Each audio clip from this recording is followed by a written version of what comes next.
Di para sahabat itu, kaum muslimin, yang terbayang bagi mereka itu adalah infak, yang terbayang bagi mereka adalah sebuah kebahagiaan, keselamatan di akhirat yang kekal dan abadi di sisi Allah tabaraka wa taala.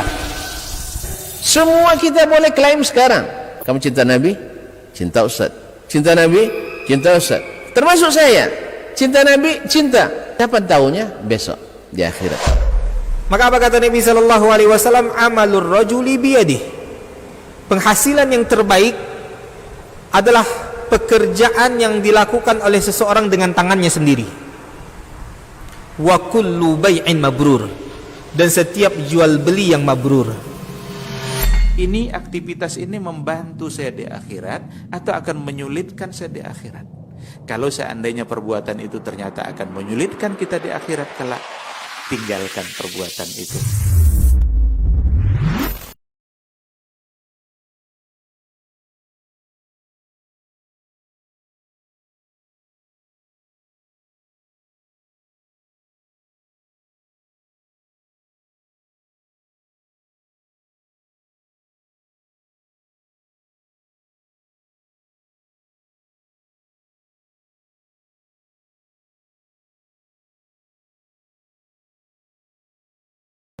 Ulama di sisi Allah,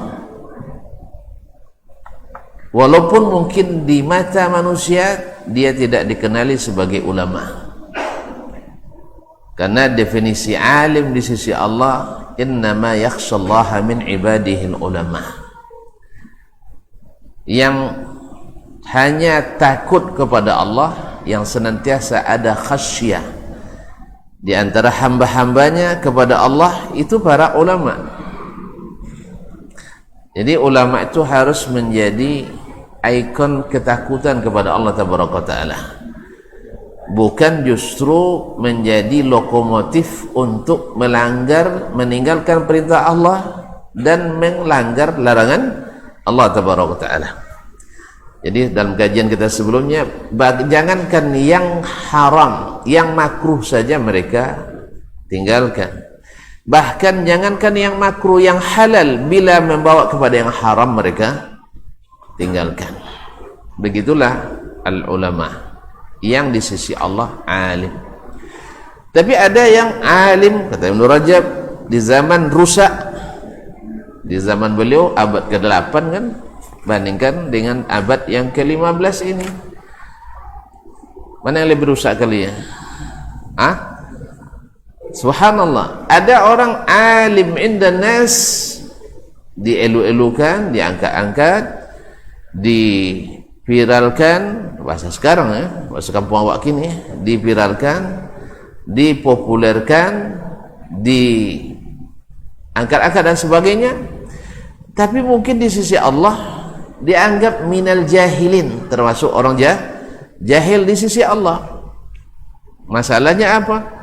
Karena ilmunya yang setinggi itu tidak bisa membedakan dia dengan orang yang jahil sama sekali. Berarti sama saja dengan tidak berilmu, karena tidak bisa dibedakan antara dia dengan yang tidak berilmu sama sekali. Ya sama kalau tuan-tuan misalnya seorang arsitek dengan tukang kampung, sama hasil, sudah buat jembatan untuk juga, berarti pasti nanti komentar orang, cumbang sekolahnya gitu, mana sekolah ITB nih kaum muslimin dan muslimat. Kalau gitu dia belajar tukang di mujalai-jalainya.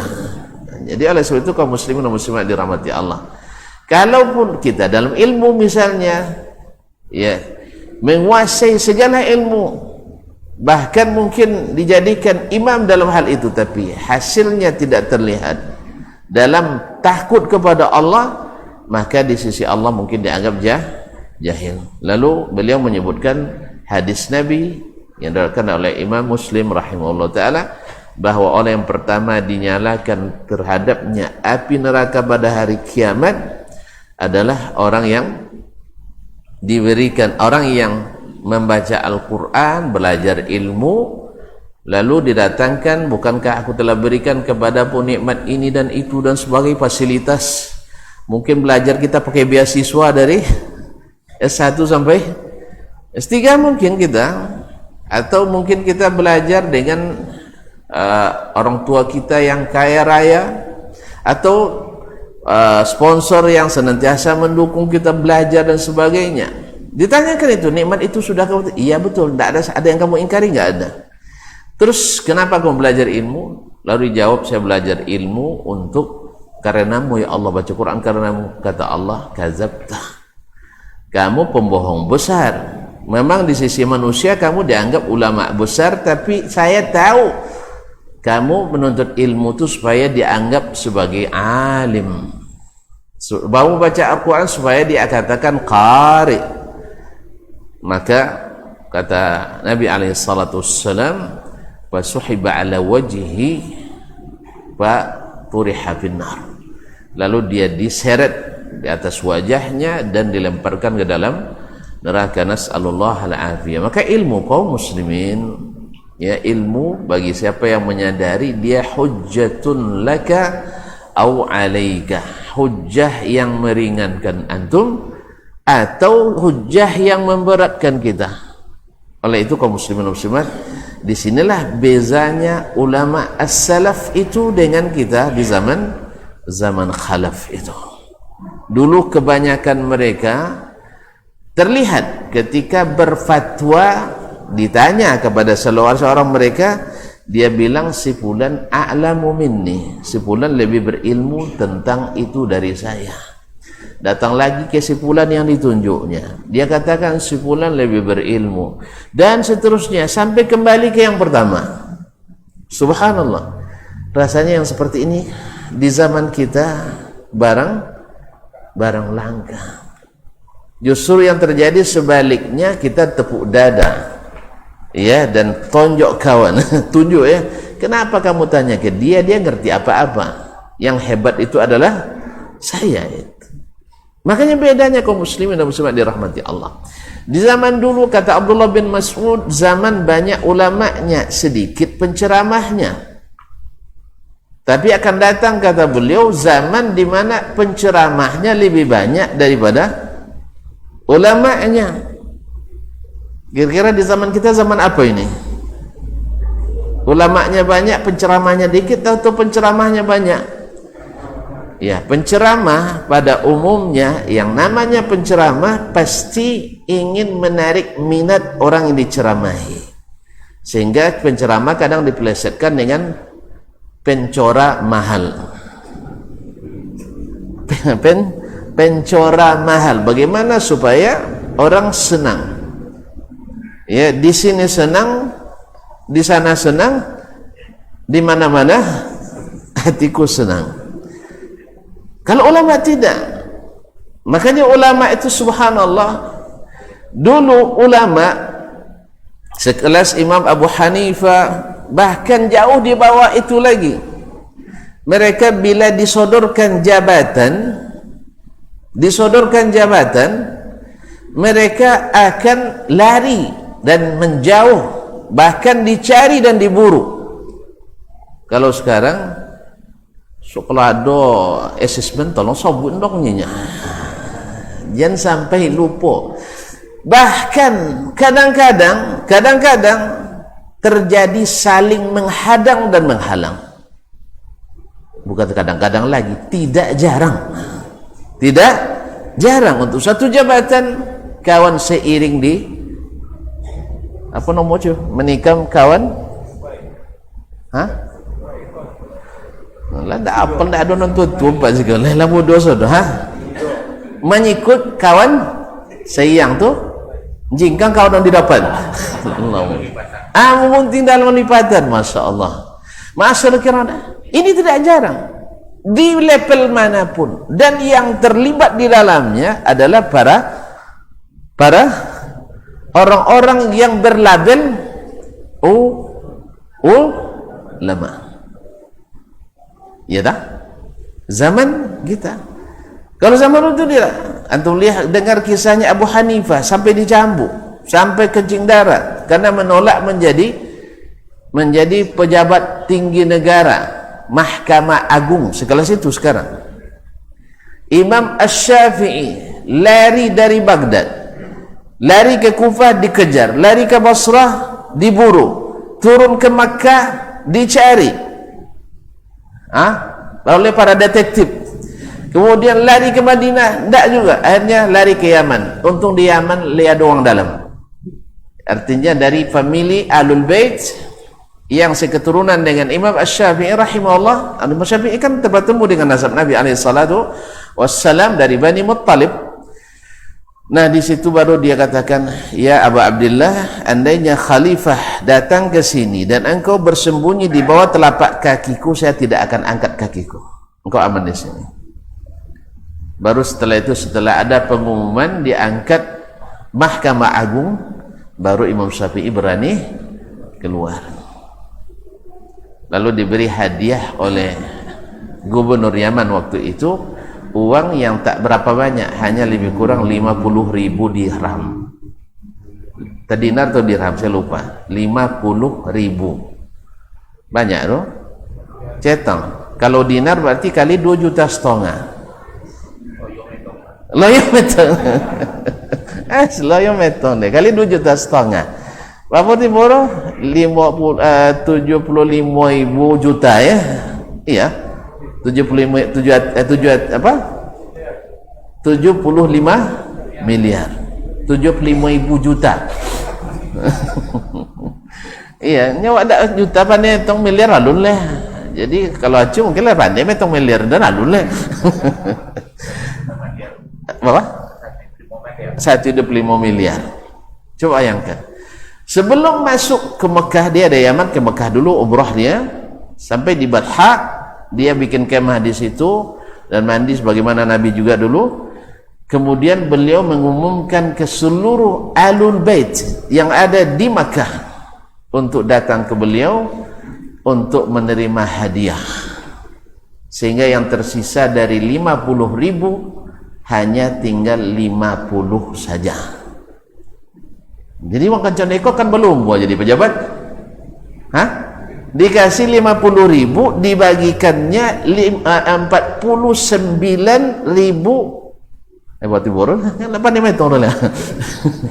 Ditinggalkan hanya 50 rial, 50 dinar dari 50.000. Berapa persen disedekahkan? Lihat. Sampai itu 95.000. Berapa miliar di boro? 120 miliarnya disedekahkan atau dihadiahkan, dan selebihnya beliau sisakan untuk bekalnya kembali ke Baghdad. Wah, bayangkan kaum muslimin yang seperti kau mungkin baca cabut jabatan, apalagi minta tambah minta tambah insentif atau gaji. Begitulah kaum muslimin dan muslimat. Itu Imam Syafi'i yang hidup di zaman itu, dan kita hari ini kadang-kadang yang untuk orang lain pun kata hilangnya. Ada orang yang patut dicalonkan, tapi akan ada orang lain yang menjadi pembisik dan menghalangi. Bahkan Allah musta'an. Ini di zaman kita. Jadi zaman kita zaman bagus atau zaman rusak? Allah musta'an. Semoga kita tidak boleh juga mengucapkan rusaknya zaman, karena kita telah merusaknya.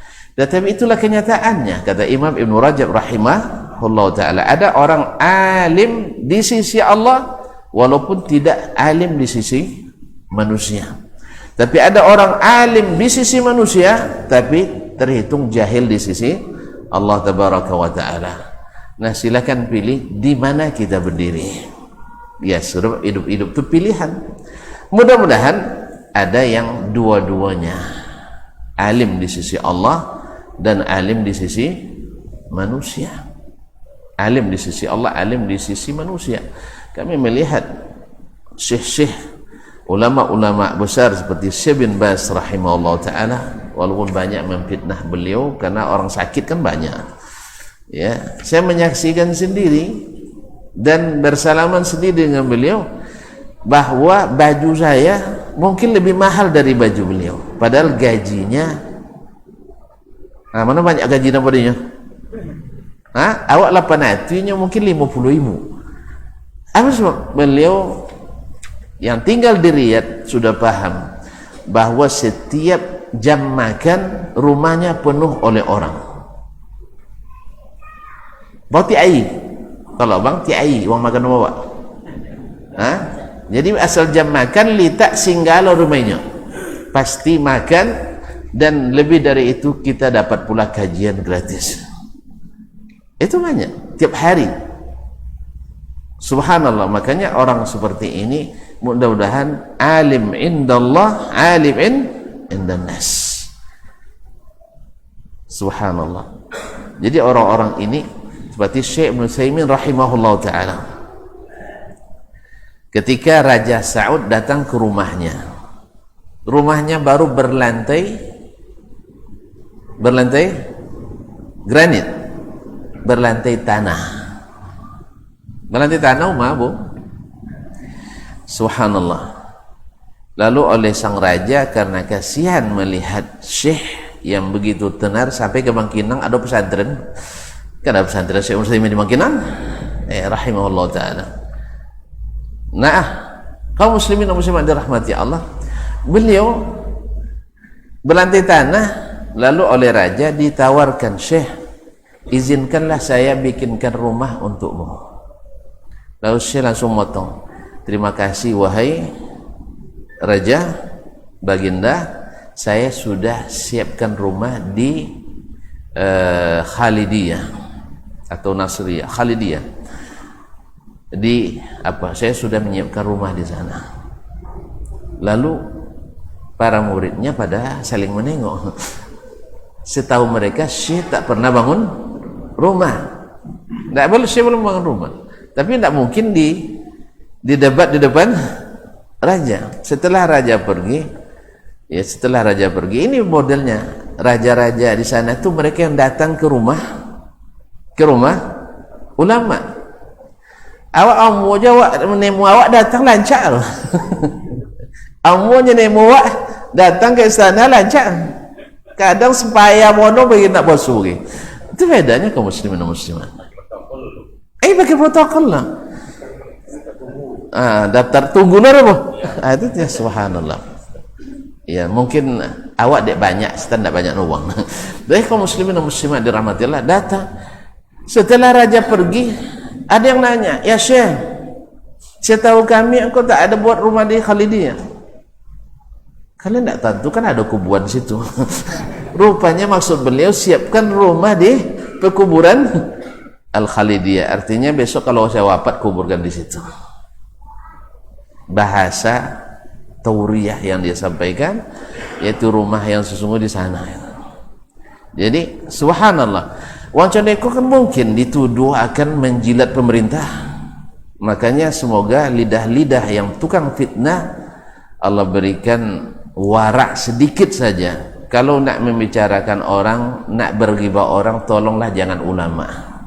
Tolong jangan ulama. Sekelas-kelas dasman bolehlah, tapi kalau sudah sekelas ulama-ulama besar, daging mereka itu seperti kata Imam Ibn Sirin, beracun. Nanti antum akan mati kena racun. Paham mana beracun? Pasti akan su'ul khatimah, itu hampir dipastikan bagi orang-orang yang mencela para ulama. Di dunia pun akan diperlihatkan, akan dipermainkan orang kita, jadi hina kita. Ya kalau sudah sampai kita jadi bulan-bulanan orang-orang yang jahil, itu mungkin salah satu sebabnya kita sendiri yang menjahili diri sendiri, yaitu memfitnah para ulama. Jadi kalau begitu itu saya nasihati diri sendiri, kemudian saudara-saudaraku dimanapun berada. Kalau nak berghibah juga, ghibah itu haram kan makan bangkai saudara sendiri. Tolonglah diturunkanlah, jangan sampai menghibah ulama. Karena kebanyakan antum tidak mengenal masalahnya, tidak mengenal kecuali dari musuh-musuh yang tukang fitnah juga, dari kitab-kitab. Karena ulama juga ada yang tukang, kata dia ada alim indallah, itu warak dia, tapi ada alim indannas, tukang fitnah dia. Di setiap zaman tu ada, di setiap zaman tu ada ulama su, ada, bukan tidak berilmu, tapi ulama su di setiap zaman tu ada, tukang sebar fitnah. Oleh itu kaum muslimin dan muslimat dirahmati Allah, semoga Allah berikan kita lisan yang selalu benar, hati yang senantiasa beriman, mata yang senantiasa tunduk dari maksiat. Nasallallahu assalamata wal afiyah. Masyaallah kiram yang dirahmatillah. Nah, orang-orang seperti ini mungkin disetir fatwanya enggak, karena mereka tak biasa bikin proposal. Mohon maaf, Syekh Utsaimin, agar tuan-tuan tahu kenapa nama ini kami pilih untuk nama pesantren beliau ni, ya. Kenapa dipilih? Karena atas berdasarkan ilmu yang nyata. Beliau tidak suka dikawal. Bahkan ketika jadi dai di musim haji, ini kadang-kadang kan ada fitnah dai Wahabi itu digaji besar gitu ya. Subhanallah, makanya mau punya uang lu. Subhanallah, ya akhi, antum juga digaji juga kan? Berarti antum juga nuduh sendiri bahwa seluruh orang yang berdakwah karena digaji dia mau membicarakan itu. Berarti antum juga disetir dengan duit. Makanya tidak usahlah pakai fitnah. Alhamdulillah sudah rahasia umum, semua kita pada digaji nih. Iya. Resmi atau tidak resmi, dari amplop dari masjid kan ada juga gaji juga namanya. Iya enggak? Kadang-kadang kalau kene amplop enggak mau datang gila. Allah minta maaf tuh ya, minta maaf tuh. Minta maaf dan. Jadi kan ada yang seperti itu. Bahkan ada yang komplain. Pernah terjadi kejadian amplop imam dikasih ke ustaz, ustaz ke imam. Akhirnya ustaznya telepon panitia, ustaz, Pak ini enggak salah kasih nih Pak ya. Ada juga tuh, subhanallah, kata nggak lupa main nomornya kan. Jadi dia tengok tabal ya, kesanan tabal itu ke 10.000 so isi. Jadi kecenan tabal itu banyak ada, Allah musta'an. Ini semua kita itu sudah tidak ada di zaman kini, semuanya dai atau hampir semuanya dikasih gaji. Halal apa enggak ya? Oh, so halal sodone mau Pak nih. Ini kaum muslimin dan muslimat, janganlah fitnah beliau-beliau seperti itu. Beliau itu ketika dakwah di musim haji diceritakan oleh murid-muridnya sendiri langsung. Beliau kan harus untuk terima gaji harus ada bukti apa nama? Bukti fisik, laporan kegiatan. Kau kan tak kalau bitirah, pada datang Bu Syekh, buatlah laporan saya takrir nama. Enggak. Tapi tak kalau bitirah saya. Ini siapa nih piti jam? Subhanallah. Gitu. Ya orang-orang seperti ini kaum muslimin dan muslimat piti jauh-jauh ke inyo lain. Awak puing ngojo piti no lain itu salah. Awak puing ngojo inyo menjauh. Ini memang kalau dikajo tambah jauh. Makanya jen dikajo mono. Nah, inilah model ulama-ulama itu yang pewaris as-salaf itu. Kaum muslimin dan muslimat dirahmati Allah. Jadi bukan hanya sekedar retorika belaka, mereka nyata dalam kehidupannya. Awak kalau sedang Bu Umah kini tu datang bupati, Ustaz yang Bu Umah, iya, Allah sudah, dulu Pak, berapa perlu le? Kok perlu 27 juta sampai sampai akhirnya biasa proposal sapawah potong kan? Sekarang sampai 7 juta le Paknya, kan tak tahu nyampu indaran. Apalagi kalau Anton deh bawa plastik dia, Assalamualaikum Ustaz, Waalaikumsalam ya, iki ada Pak Bupatinya, tolong nolak. Kalau ada Bupati tak apa ya udah.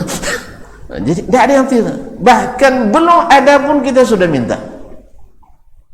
Itulah tipe ulama-ulama kita dan ini tipe kita hari ini kaum muslimin dan muslimat dirahmati Allah. Jadi ada di zaman rusak. Maka banyak ulama yang alim di sini, ini menurut Murajab bukan saya ya. Ini mengulang kajian kemarin.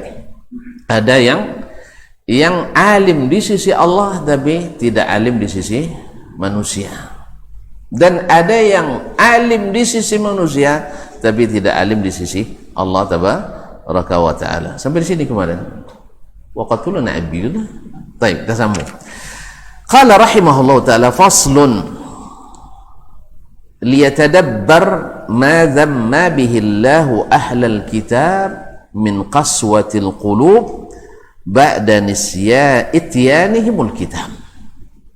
Hendaklah seseorang mentadabburi, memperhatikan, mencermati apa yang dengannya Allah mencela ahlul kitab, yaitu mereka berhati kesat.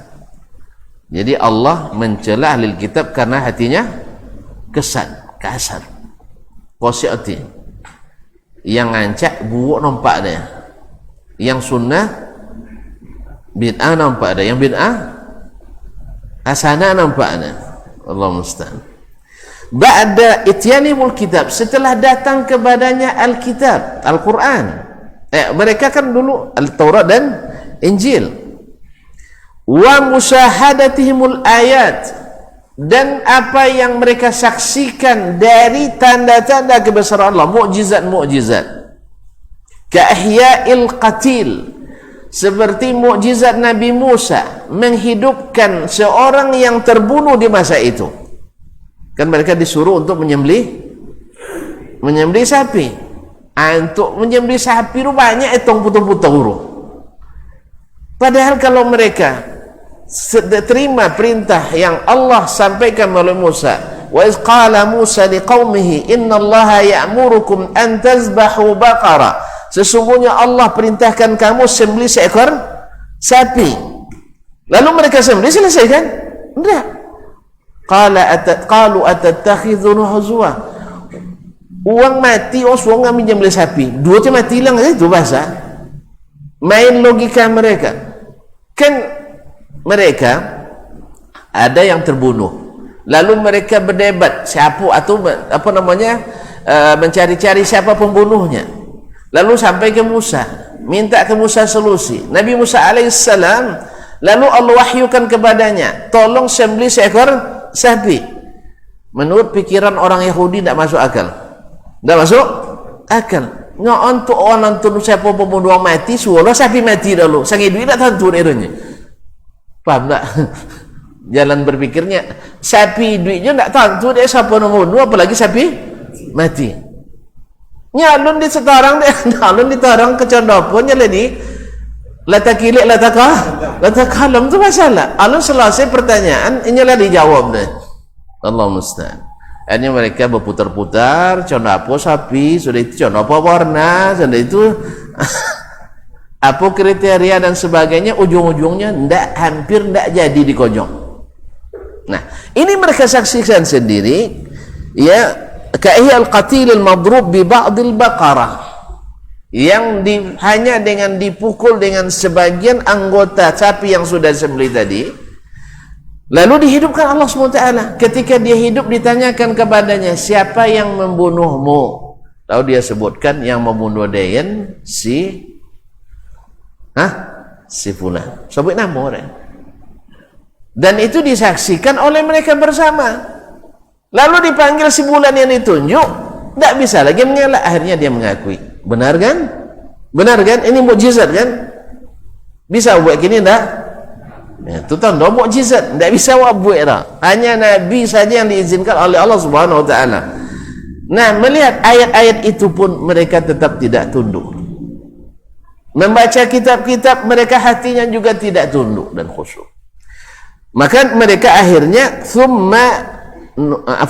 kemudian tidaklah seseorang memperhatikan sebab kenapa kesat hati mereka dan dicela oleh Allah Taala karena mereka sudah baca Alkitab, kemudian sudah melihat tanda-tanda kebesaran Allah, ya tak?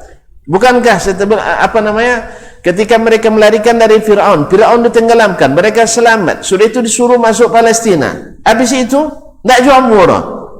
Subhanallah, sekian tahun, puluhan tahun mereka disiksa oleh Fir'aun, dan mereka sudah merasakan dapat solusi dari Nabi Musa, sudah itu tidak jauh membantu ke Musa. Macam kita setiap hari dapat nikmat dari Allah, macam setiap hari dapat nikmat, dan banyak keterangan sampai iya tu nyoba tu tapi tidak bisa mengikutnya. Bukan tidak bisa, hati yang kesat belum menerima. Masyarul kiram, contohnya orang pun tidak bisa, orang tidak bisa. Nah, thumma nuhina anit tashabbuhi bihim, kemudian kita dilarang menyerupai mereka. Dia jangan menyerupai orang-orang ya Yahudi itu. Kalau ikut Nabi sahabat nak menyerupai Yahudi. Subhanallah, pemuterbalikan fakta. Iya, pemuterbalikan fakta. Tapi subhanallah banyak juga sang pendekar dan pembela. sesudah senyata-nyata itu fakta bahwa dia berdusta, tapi minta bukti dan fakta untuk menentukan dosa. Allah musta'an. Kaum muslimin dan muslimat dirahmati Allah, sampai begini kaum muslimin dan muslimat, sudah jelas dustanya, minta lagi fakta dusta. Jadi kita dilarang menyerupai mereka. Nah, fi dzalika faqila lana, jangan sampai kita menyerupai mereka, datang tanda, batang ayat, lalu kita menyerupai mereka dan berpaling dari ayat-ayat Allah dan sunnah-sunnah Rasulullah sallallahu alaihi wasallam. Alam ya'ni lil ladzina amanu an takhsha'a qulubuhum li dzikrillah wa ma nazala minal haqq wa la yakunu kal ladzina utul kitab min qablu fatala alaihimul amadu faqasat qulubuhum wa katsirun minhum fasiqun. Al-Hadid ayat 16. Belumkah sampai masanya bagi orang-orang yang beriman, an takhsha'a qulubuhum, hati mereka itu khusyuk, tunduk kepada zikrullah, yaitu ayat-ayat Allah tabaraka wa taala, wa ma nazala minal haqq, dan tunduk kepada apa yang turun dari Allah berupa kebenaran, wala yakunu kalladzina min wala yakunu kalladzina utul kitaba min, dan jangan seperti orang-orang ahli kitab dulu. Jadi kita dilarang menyerupai mereka. Fatala alaihimul amad, setelah panjang masa yang mereka lalui, faqasat qulubuhum, akhirnya hati mereka kesat. Wa katsirun minhum fasiqun, dan banyak dari mereka adalah orang-orang fasik. Apa maksud fasik? Al-fusuq al-khuruj, yaitu khuruj minat ta'ah, keluar dari taat kepada perintah Allah berupa suruhan dan larangan. Ma'asyiral kiram dirahmati Allah. Wa bayyana fi mawdhi'in akhar, kemudian Allah jelaskan pula di tempat lain dalam Al-Qur'an, sabab qaswati qulubihim, sebab kesatnya hati-hati mereka. Faqala subhanah, Allah subhanahu wa ta'ala berfirman, fabima naqadhihim mitsaqahum, akibat dari mereka melanggar perjanjian mereka sendiri. Orang Yahudi terkenal pelanggar janji. Berapa banyak resolusi PBB di Palestina mereka langgar.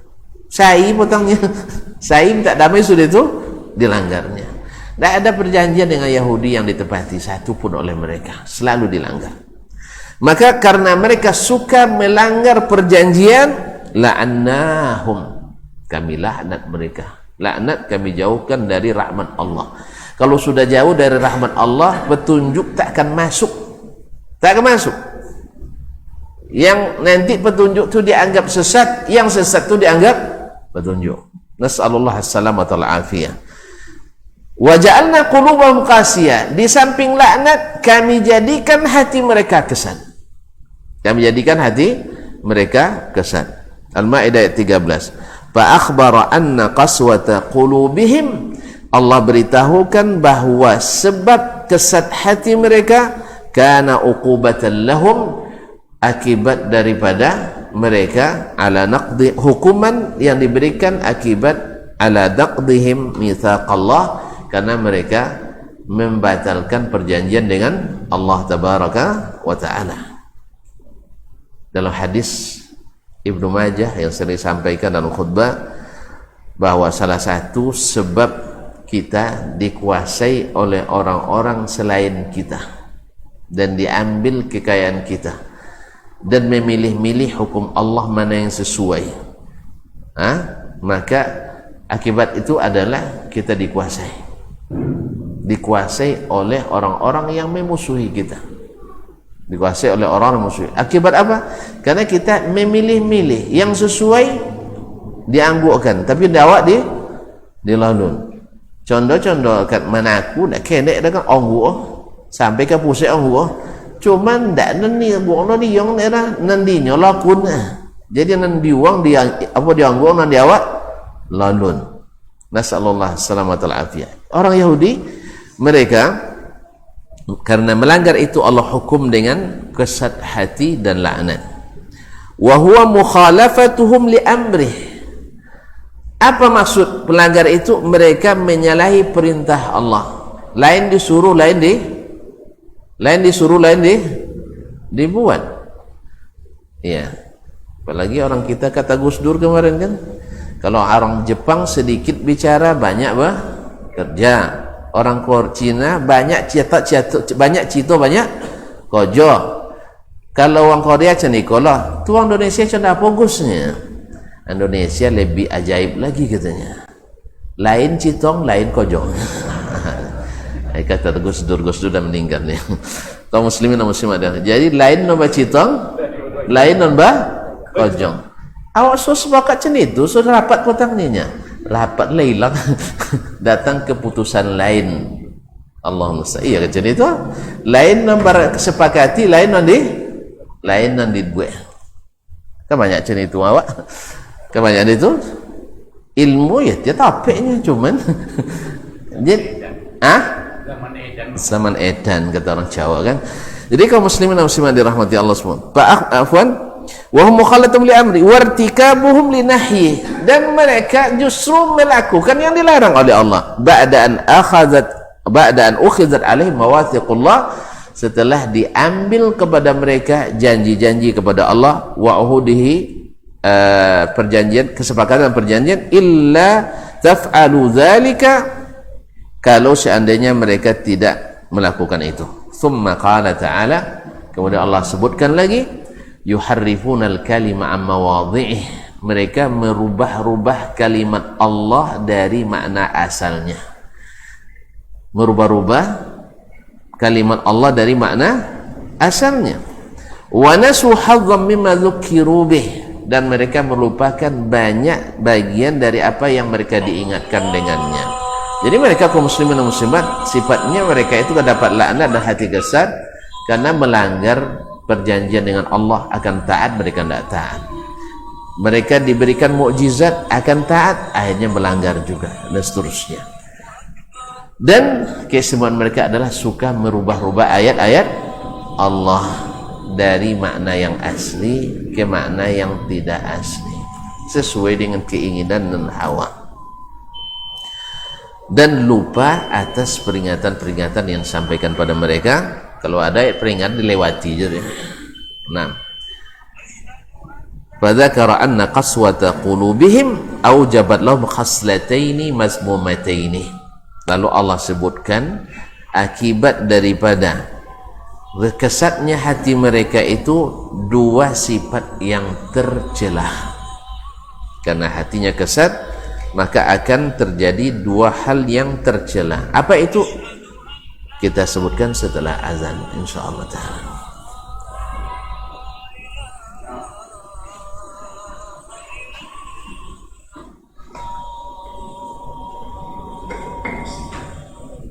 Allahu akbar, Allahu akbar, Allahu akbar, Allahu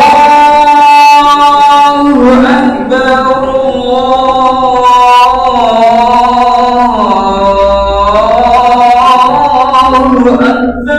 Allahu akbar. Asyhadu an la ilaha illallah.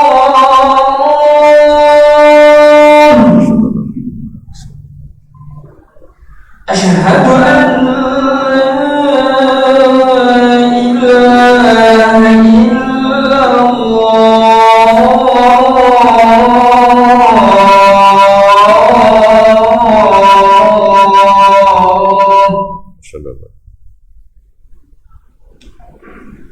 Asyhadu anna Muhammadar Rasulullah.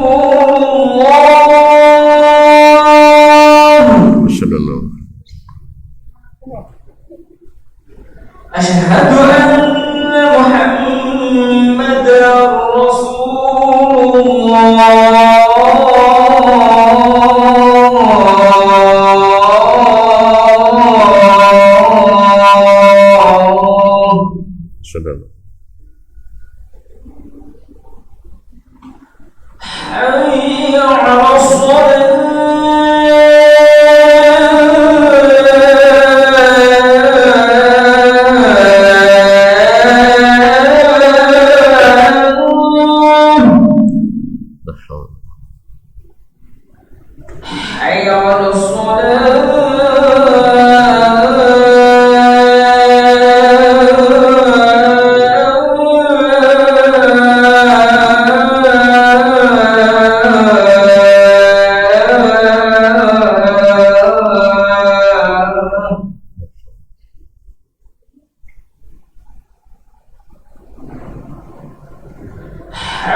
Ma'asyiral muslimin, ma'asyiral muslimat dirahmati Allah Subhanahu wa taala.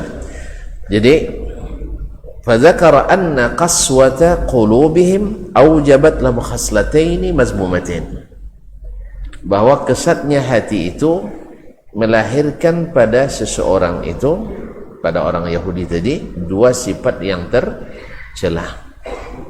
Satu, ihdahuma, salah satunya tahriful kalimi min ba'di mawadhi'ih, yaitu merubah-rubah kalimat Allah setelah Allah tetapkan. Jadi berubah-rubah hukum oleh mereka. Allah tetapkan hukum seperti ini, mereka rubah-rubah. Allahul musta'an. Wathaniya, sifat tercela kedua yang ada akibat kesatnya hati mereka itu, nisyanuhum haddan mimma dzukiru bih, mereka lupa kepada pelajaran-pelajaran yang diingatkan kepada mereka. Banyak pelajaran mau'izatul hasanah, banyak pelajaran-pelajaran hikmah, tetapi mereka lupakan itu, sehingga mereka lebih kepada hilah. Misalnya disuruh melakukan ini, ada hikmahnya, enggak, dia cari hilah untuk menikah, lupa dia hikmahnya. Ya, banyak sekali hikmah dalam setiap taat kepada perintah Allah dan Rasul alaihi salatu wassalam. Nah, banyak hikmah, tapi mereka tidak ingat hikmah itu. Yang teringat olehnya adalah bagaimana hukum ini ditinggalkan, supaya dianggap tidak terlalu keras. Misalnya, ya kita fleksibel aja lah, ya jangan terlalu kaku beragama. Seagama tidak boleh terlalu serius. Jadi agama itu biasa-biasa saja. Seperti apa? Biasa-biasa seperti agama yang biasa diamalkan Nabi SAW. Itu yang agama yang biasa-biasa saja itu. Bukan maksudnya biasa-biasa saja dianggap tidak penting. Bukan itu. Ma'asyiral kiram dirahmati Allah. Wahmalu nasiban mimma dzukiru bihi minal hikmati wal mau'izatil hasanah. Mereka akibat dari kesat hati itu tak terpikir olehnya hikmah dan peringatan yang baik yang terdapat dalam kalimat-kalimat Allah Subhanahu wa taala. Panasu dzalik, mereka lupakan itu, wa tarakul amala bihi, sehingga mereka meninggalkan mengamalkan perintah itu, wa ahmaluhu, dan mereka sia-siakan. Berapa banyak kita menyia-nyiakan perintah Allah karena kita lalai dari hikmahnya.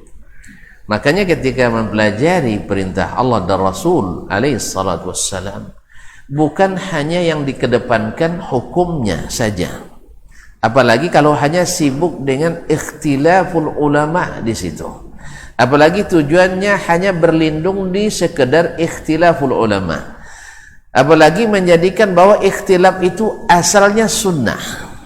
Subhanallah, asalnya sunnah itu bukan ikhtilaf. Bukankah Nabi katakan bahwa rusaknya umat dahulu karena banyak ikhtilaf.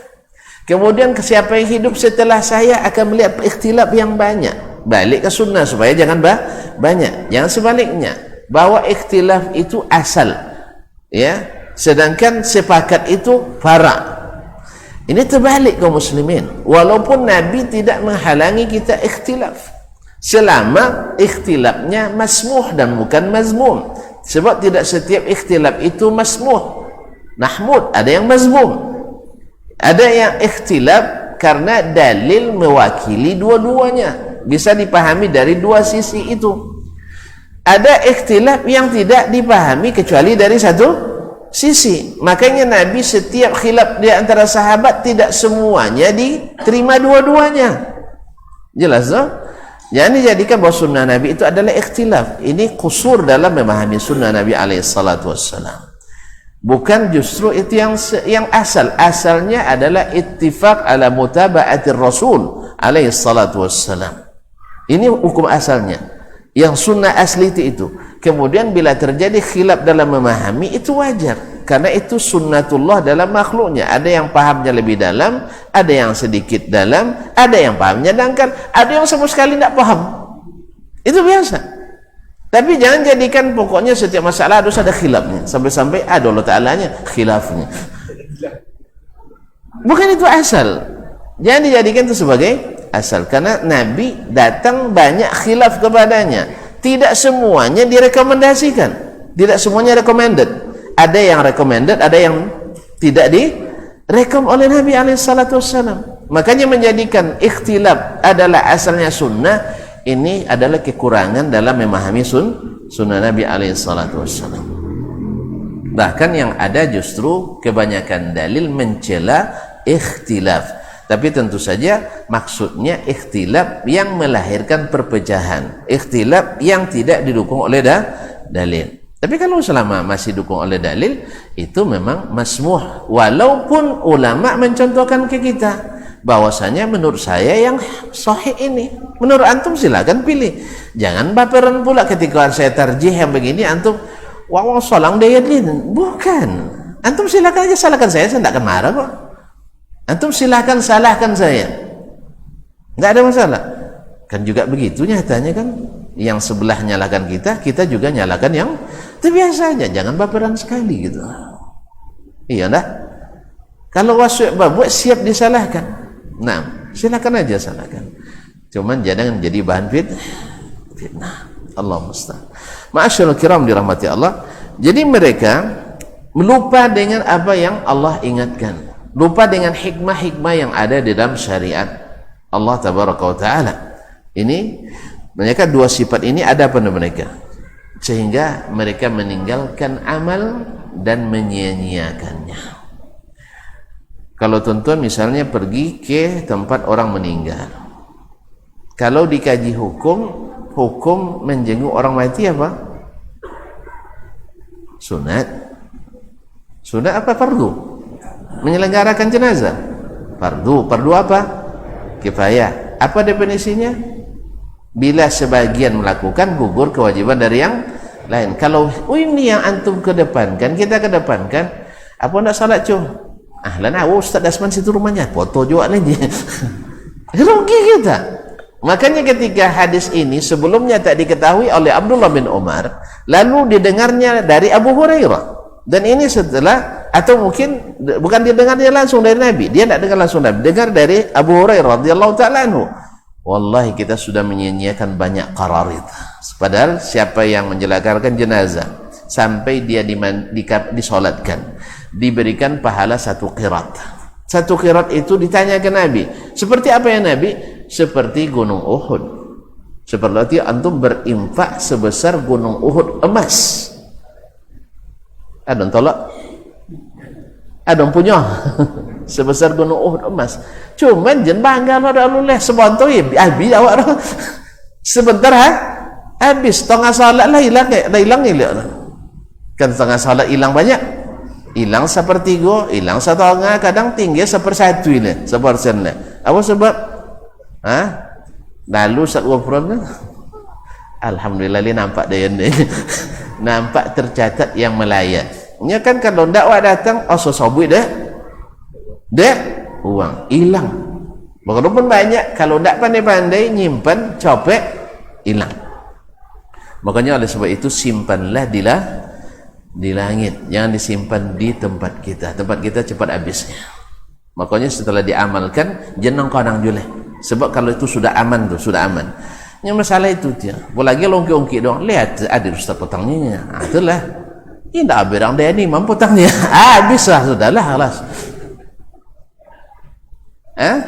Tambahlah wangi sudah itu lah kan. Ini dah ngeratinya kan. Lah payahlah. Jadi oleh itu sobat, menghilangkan amal itu sangat mudah. Makanya Umar, para sahabat yang lain, ndak amal tu nempaya, bapo corokan di temo. Sudah di temo, bapo corokan jen takanang jule. Jadi ube memang jen di kanang-kanang kebaikan itu. Kalau takanang beko takalun je. Kan sama je pitinya. Kalau piti disimpan, tu jak takanang, terbelonjong. Indak takanang, terbelonjong. Simpan misalnya entah dalam peke, entah dalam mana, atau dalam kampie. Kan jangan nyimpan piti kampie gininya. Tapi kalau simpan di kartu kredit, capek habis. banyak isi sekali. Nah, apalagi kini ke mesin ATM di mana-mana ada ya. Tapi kalau disimpan di dalam tanah, lupa lo mana so diamnya kan, itu tidak akan habis lah. Begitu juga amal kita. Kalau disimpan, habis itu tidak diingat-ingat, insya Allah akan terpelihara dengan baik. Itu rumusnya. Sudah sholat isya kau, jangan konang juga. Nah, maksudnya sudah beramal dan maksudnya jangan konang-konang, jadi ungki-ungki gitu. Dan tetap takut tidak diterima oleh Allah SWT. Nah, orang tadi, Yahudi tadi, ahlul kitab maksudnya, orang ahlul kitab tadi, karena mereka karena sering membatalkan perjanjian dengan Allah, lalu dihukum dengan kesat hati dan laknat. Kesat hati dan laknat menghasilkan dua sifat yang tercela. Yang pertama adalah suka mengubah-ubah hukum Allah. Yang kedua, lupa hikmah-hikmah, lupa pelajaran-pelajaran yang baik yang terdapat dalam syariat Allah. Nah, wahadzanil amrani, wa tamakal ya? Ya tamakal lah. Cak lah lamuskan. Baik, isu pindahlah kitab lain agak Allah musta'an. Kau muslim, iya Pak? Wa tamakal lah. Lanjut ya. Alhamdulillah. Ini enggak payah paham. وهذان الأمران موجودان في الذين فسدوا من علمائنا لمشابهتهم لأهل الكتاب. Kedua sifat ini suka merubah-rubah kalimat Allah. Yang kedua, lupa akan hikmah-hikmah dan pelajaran yang baik dalam peraturan agama Allah. Yang dilarang apa hikmahnya, yang disuruh apa hikmahnya. Akhirnya kedua sifat ini, malaikat tadi kan tidak mengamalkan jadinya. Kedua sifat ini ada pada ulama-ulama rusak di agama kita. Ada di ulama-ulama yang rusak di agama kita. Berapa banyak subhanallah orang yang tergelincir setelah berilmu. Ada orang yang dulu penelitiannya S2-nya tentang kesesatan Syiah, sekarang menjadi pendukung Syiah. Laut nilai di Syiah. Berapa banyak orang yang dulu anti dengan melakukan bid'ah dalam agama, tiba-tiba berubah menjadi pakar dan pendukung bid'ah. Nasallahu alaihi wasallam. Kaum muslimin dan muslimat, ini karena apa? Karena rusaknya kita, orientasi dan obsesi mungkin sudah berubah dari karena Allah. Mungkin ya kita niat orang kita kan tidak tahu kan ya, mungkin obsesi yang berubah karena kondisi yang senantiasa berubah-ubah, atau mungkin juga perubahan ijtihad kalau ahli ijtihad. Tapi Syekh menyebut alladzina fasadu min ulama'ina, yaitu orang-orang yang rusak di kalangan ulama kita. Berarti ada juga ulama yang rusak, seperti Imam Ghazali. Imam Ghazali kan membagi rahimahullah, ulama itu ada ulama yang istiqamah, ada ulama ulama yang buruk. Jadi mereka berilmu tetapi buruk laku, buruk amal. Apa sebab rusaknya? Limusabahatihim li ahli kitab, karena mereka menyerupai ahli kitab. Kita kan disarang tadi jangan seperti mereka. Apa sifat mereka? Merubah-rubah kalimat Allah, kemudian lupakan nasihat, pelajaran dan hikmah yang ada dalam aturan Allah tabaraka wa taala. Padahal kan banyak hikmahnya kaum muslimin dan muslimat. Salat berjamaah banyak hikmahnya, wudu kita banyak hikmahnya, ya kan? Kalau kita tidak bersemangat melaksanakan itu, berarti kita lupa akan hikmah itu. Dia berapa syariat, kadang-kadang justru jadi bahan cemoohan pula oleh sebagian. Kemarin kita sudah bahas tentang jenggot misalnya, terlepas dari hukum wajib atau sunat, motongnya haram atau makruh, yang jelas dia adalah sunnah fitrah yang Allah ciptakan pada setiap laki-laki. Pada umumnya laki-laki itu berjenggot, pada umumnya. Ada satu-satu ya, saya dulu sebelum ke Saudi tidak tumbuh dia, dan setelah sana ikut pula dia nengok jenggot orang, tumbuh dulu lah dikit-dikit kan. Iya, saya kalau tidak ada bersyukur juga saya, karena ini Allah yang ciptakan, saya tak rubah. Tapi kalau ada wajib saya jaga. Hikmahnya sangat banyak, sangat banyak. Terlepas antum mampu tidak mampu, ya, sebab azam orang kan tak sama. Ada azamnya kuat, ada azamnya lemah. Biasa. Adam alaihissalam dulu dia sudah tahu iblis musuh tapi diikuti juga, sehingga disebut Allah walam najid lahu azma. Kami tidak mendapatkan kesungguhan pada Adam alaihissalam. Kalau dia sungguh-sungguh menaati Allah dan tak terpengaruh oleh daya syaitan iblis waktu itu, ya kita nggak tahu kan hikmah semua Allah yang tentukan. Masyaallah kiram dirahmati Allah. Kalau berwudu, menetes air di situ menghapus dosa. Ketika berwudu bisa kita takhlilul lihya, menyela-nyela jenggot. Yang ketiga, ternyata menurut pakar ilmu kulit di Amerika, memelihara jenggot menjaga kesehatan kulit. Ya, tentu kalau ahli di kulit silakan buat penelitian tandingan, tidak ada masalah. Dan seterusnya. Kemudian ternyata juga pria punya selera. Ya, makanya kalau perempuan berjenggot wajib dicukur. Ya, wajib dicukur karena tidak fitrahnya. Tapi laki-laki berjenggot itulah fitrahnya. Dan kita dilarang merubah-rubah fitrah. Nah, kalau hikmah ini dikaji, kita akan menaati. Tapi kalau seandainya hawa yang diikuti, dah ancak nampak dunia kan? Ya kalau banci mana ancak sambil ini dah ancak kalau banci lah. Dia coba pulang tengah wangi, ancak bini. Inya bangilah ke awak banci ke inya, ancak. Walaupun orang buat abuik dulu kita kunci kadi. Sebelum ke abang sabali yang melamar dan abir abang nyinya. Itu jauh dari sabalun dan ke kau bedanya 5 boleh.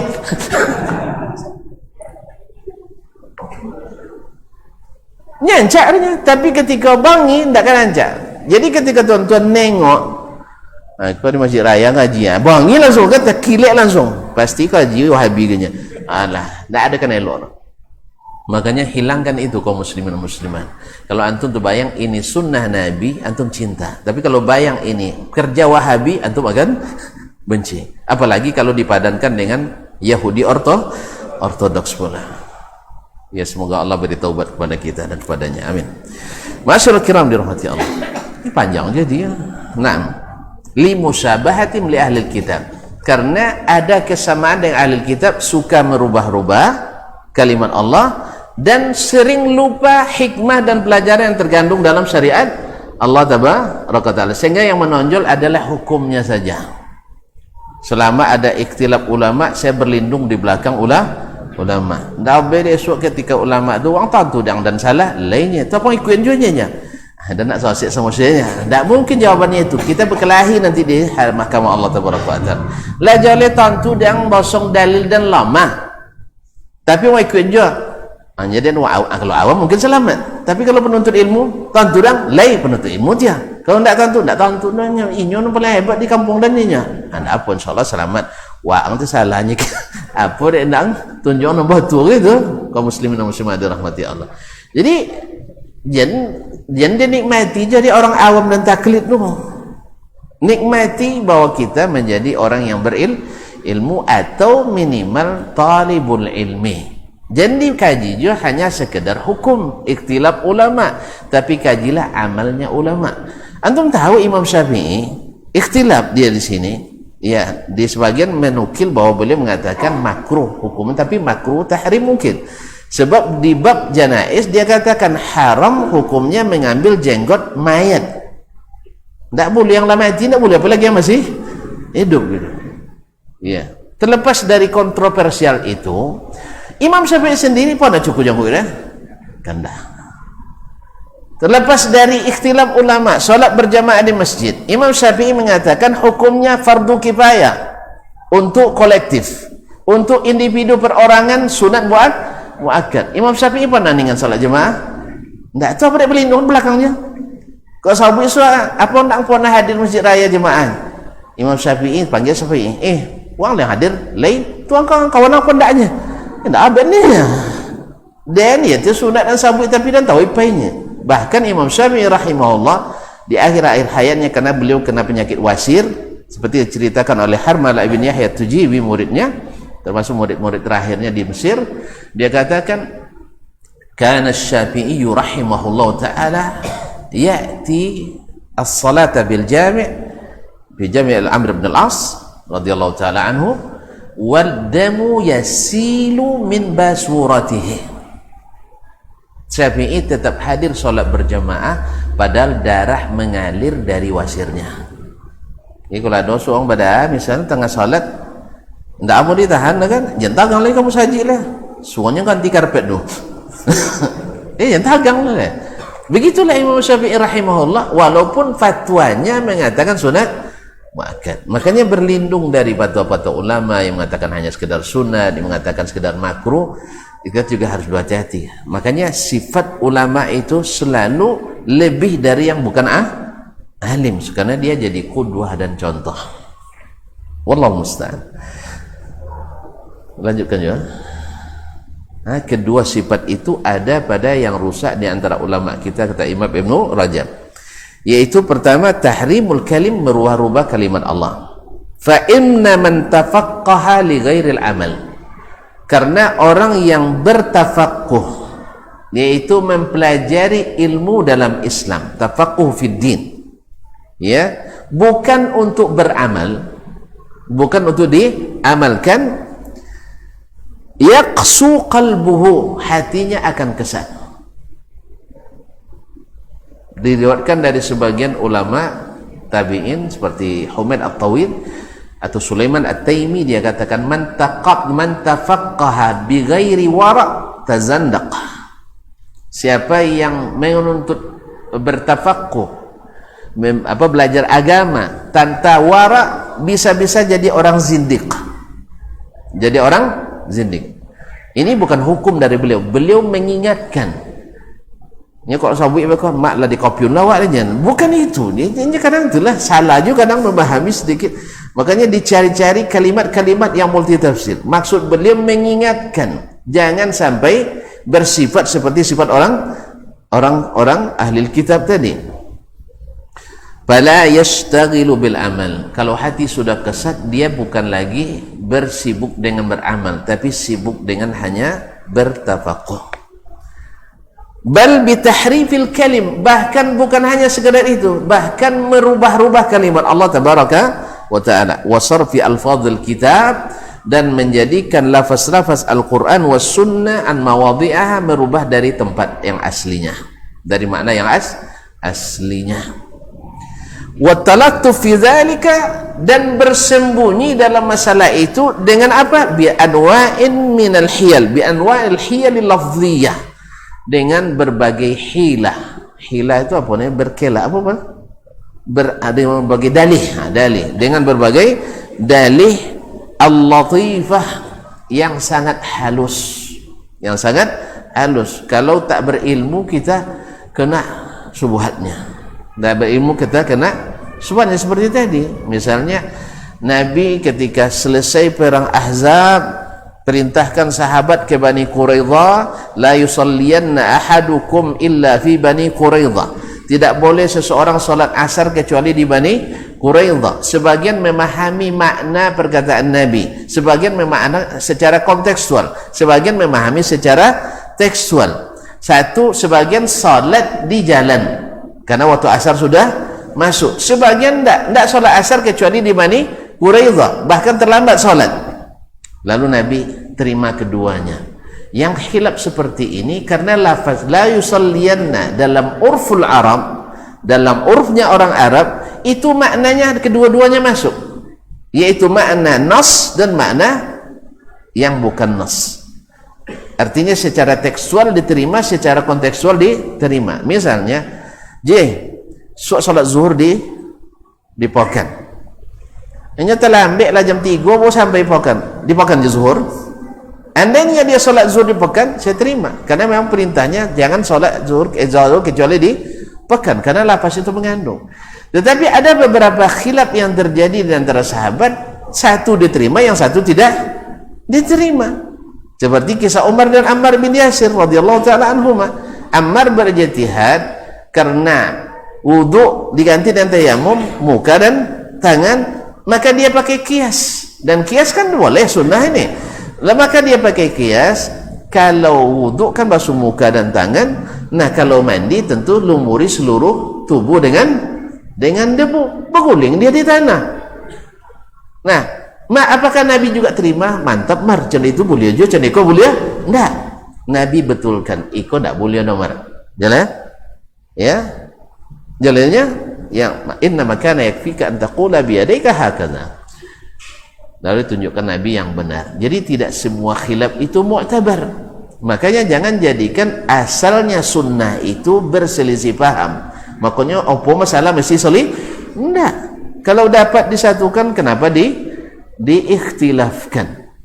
Karena diutusnya Nabi itu bukan untuk buat ikhtilaf, tapi untuk kita bersatu. Turunnya wahyu itu untuk menyatukan, bukan untuk membuat kita berbantah. Jelas ya? Jadi jangan dibalik. Ini kadang-kadang karena kusur dalam memahami, karena memahami sunnah sambil-sambilan gitu, bukan serius mempelajari sunnah Nabi alaihissalam, sehingga metode ahli sunnah dicampur dengan metode yang ahli yang bukan sunnah, sehingga seolah-olah itu yang benar, lalu dibuat beberapa sampel. Biasalah kita, penelitian kita kan biasa multi step random sampling, yaitu mengambil sampel beracak bertingkat, sehingga hasilnya baca acak setiap tingkat, sehingga yang asal jadi farak, yang farak jadi asal. Allah musta'an. Jadi hukum asalnya adalah ikhtilaf itu tidak dianjurkan. Ini yang sunnah. Ya, sunnah itu adalah menyamakan. Ya, kalau nak jelas nanti silakan simak kajian kitab Risalah Imam Asy-Syafi'i rahimahullah taala setiap subuh Jumat, insyaallah live. Ya, tapi dongon jentuk ceno salah, kalau salah ndak jamur. Iya. Mana awak? Di mana kita yang tak mungkin tak salah? Pasti. Cuman ada orang yang suka beri nasihat, ada orang yang suka cari fadihat, yaitu mencari kelemahan. Ada itu hati yang bermain, hati yang ikhlas, kan sudah sering saya ucapkan. Ada yang salah, nomor saya tak berubah sejak saya punya HP, tak berubah sampai hari ini. Dan kalau ada yang nelpon, pada umumnya saya telepon balik, walaupun nomor tidak dikenali. Cuman kadang-kadang sering jawabannya nomor yang Anda hubungi, nomor yang Anda panggil tidak bisa dihubungi atau telah memblokir nomor Anda. Ini adalah kadang mencaci, kadang ya isinya tuh telepon kan. Maksudnya kok salah minta maaf, apa bahaya minta maaf domanya? Kan dah hina kita. Salah saya minta maaf. Sudah itu nomor Anda sudah diblokir. Yalah, alhamdulillah. Esok dicuba tak jom masuk. Kirim WA tak boleh lihat dah. Kosan nak cik nak ganggu. Tak jom masalah dah. Semoga Allah maafkan saya. Kau muslimin dan dia. Ya kok bongi lah doangnya kan. Kejadian salah yang dennya je kan. Ya kan ada orang bongi doang dia. Nah, kaum muslimin dan muslimat, silakan. Nomor saya alhamdulillah halal untuk seluruh kaum muslimin. Iya, silakan dihubungi, silakan dicatat, ambil, tak perlu minta izin. Tak perlu minta izin. Sekalipun hanya untuk nak bongi kita, tak masalah. Cuman kadang-kadang ada masa yang tak bisa saya angkat. Kadang 3 hari tak bisa angkat. Walaupun caranya berapa dia nak tahu gitu. Subuh lah kajian, sudah itu amak nang si cik serapat, jelah ramam lah. Sudah itu lah si bulan dia ikut lah kuliah, sudah itu tu ada sampai lah masjid raya malam. Dia ikut jam 1 pulang, tak tahu ini pun uang jam 1. Kadang orang itu orang tidur kan. Iya, kadang ibu-ibu kadangnya tak habis lah. Buat telefon, kasan ibu-ibu Ustaz. Jangan dulu gila. Tu telefon jam 1 mungkin ya nyapa Ajirah, kan tak mungkin dah. Kadang nak tanya je ke Ahmad kan, Mat kalau jam 10 boleh nelpon uangnya. Bekon tidur ke Ustaz ni? Ya dah. Bekon nampak dia laki-laki mangkek kan. Mak Ustaz nelpon bini dia malam-malamnya, bayar. So agi lupa boleh. Jadi mohon maaf ya kaum muslimin dan muslimat dirahmati Allah. Silahkan disimak. Ya mudah-mudahan kalau ada manfaat, alhamdulillah. Kalau ada yang salah, alhamdulillah. Sangat mudah untuk kembali kepada yang kebenaran, tapi bukan dengan fadihat. Ya, bodoh ini awak sudah selesai ceramah lah kalau tuduhan dan fitnah. Ini namanya bukan nasihat. Kata Imam Syafi'i, ini namanya fadihah. Jadi kalau yang nasihat itu telepon atau Ustaz masih di Bangkinang, iya minum kopi wak ya, mantap kan. Di mana ya kan? Mana terkenal sih kau? Promosi lo gua. Sebutlah di mana tempat, insya Allah kalau sempat kita lah. Kalau tidak suka lagi malah di Pekanbaru. Kau tidak puasa, Allah mustahil. Tapi kalau tidak, hanya sekedar cari yang tidak benar, lalu di-share, di-publish, di-share kemana-mana, sehingga datang berbagai komentar yang negatif, akhirnya salah sendiri nanti kalau ada yang juga ikut mengomentari kita. Kalau memang nasihat, sampaikan dulu. Sampai sekali tidak saya terima, 2 kali, tidak juga, 3 kali, sampai 40 kali, sampai saya paham. Seperti Imam Syafi'i memahamkan Ar-Rabi' bin Sulaiman Al-Muradi, kalau memang hati itu bersih, menjaga ukhuwah, kalau hati itu memang ingin memperbaiki yang salah. Tapi kalau sengaja untuk nunggu-nunggu yang salah, alhamdulillah, berarti itu sudah masuk dalam bab ghibah yang diharamkan Allah SWT. Walaupun alasan apapun yang dipakai, maka tidak benar adanya. Kaum muslimin dan muslimat dirahmati Allah tabaraka taala.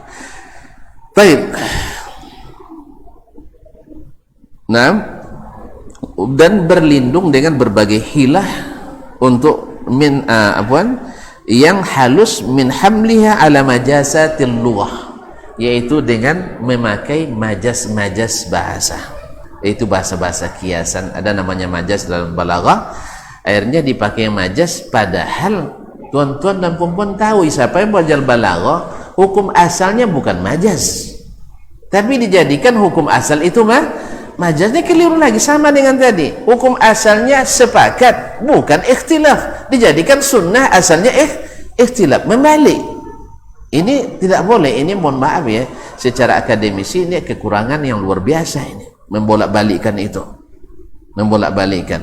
Hukum asalnya Nabi itu diutus untuk menyatukan kita, itu bukan untuk membuat kita ikhtilaf. Bahkan Nabi mengingatkan jangan gulu, sebab rusaknya umat terdahulu karena gulu, rusak mereka karena banyak ikhtilaf dan banyak tanya. Kathratu masailihim, terlalu banyak mendalami masalah, sehingga dari satu masalah menjadi 1000 masalah yang kebanyakannya tidak perlu jadi masalah. Itu bukan orang hebat, justru itu menambah rusaknya agama ini.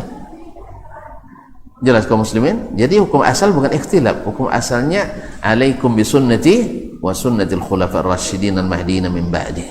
Masyaallah kiram. Tapi tuan-tuan lah boleh lapor ni awak sabantin dulu, esok sambung dia.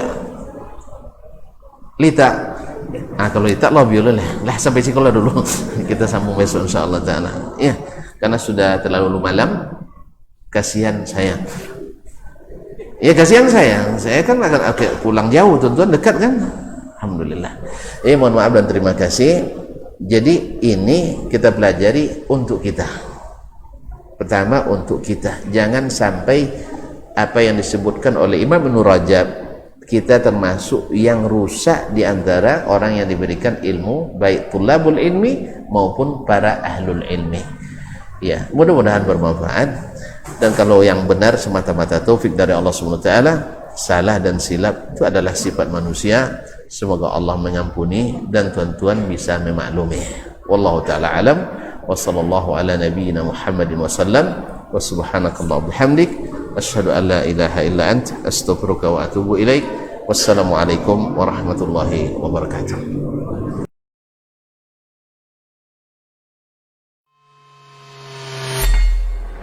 Di para sahabat itu, kaum muslimin, yang terbayang bagi mereka itu adalah infak, yang terbayang bagi mereka adalah sebuah kebahagiaan, keselamatan di akhirat yang kekal dan abadi di sisi Allah tabaraka wa taala. Semua kita boleh klaim sekarang. Kamu cinta Nabi? Cinta Ustaz. Cinta Nabi? Cinta Ustaz. Termasuk saya. Cinta Nabi? Cinta. Kapan tahunya? Besok di akhirat.